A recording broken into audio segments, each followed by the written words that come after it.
tonight. If you've ever been to a Butler basketball or football game, you know who Michael Kaltenmark is. He and Butler's infamous mascot are, shall we say, inseparable. But now Michael needs your help, and he's sharing a heartbreaking diagnosis tonight.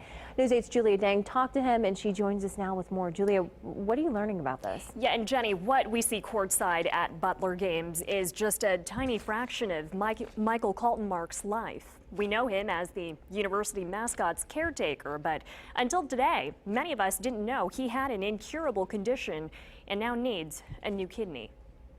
A lot of people do know me because I'm usually on the other end of a leash. The man you've seen tending to English Bulldog Blue at Butler games is now going public with his own needs. I still feel bad asking. Michael Kaltenmark took to Twitter, sharing a post now retweeted more than 400 times.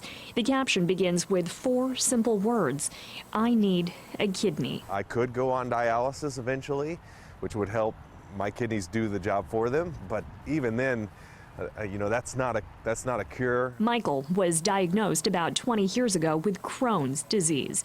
He says he was prescribed a medication at the time that wasn't monitored properly and ultimately led to kidney damage. About a year ago, that damage gave way to further decline, and fearing failure, doctors put Michael on the transplant list. I have 2 older brothers, and they're going through the process of determining if they're a match. But there is no guarantee, and with little time to lose, doctors urged him to cast a wider net. I said fine, and so I didn't want to do it, but they advised me to do it, and when your doctor tells you to do something, you do it. So I put the word out on social media. Michael has been overwhelmed by dozens of comments, hundreds of retweets and likes, and immeasurable gratitude. It goes from Butler circles to, I've worked in IndyCar, and it's IndyCar circles, and then Butler's a part of the Big East, and there's people at other institutions who are sharing it in their circles, and the list goes on and on. Like, this is way bigger than anything I could have imagined. Michael says he, his wife, she's the strongest person I know, and their 2 young boys are leaving it up to God.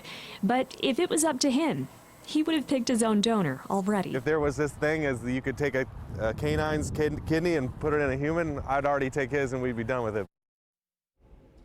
We may not have the medical technology for that, but organ donors are typically able to live normal lives with 1 kidney. If Michael Kaltenmark does not find a living donor, doctors estimate his wait time on that transplant list could be 4 to 7 years, and he says he doesn't know if he has that long.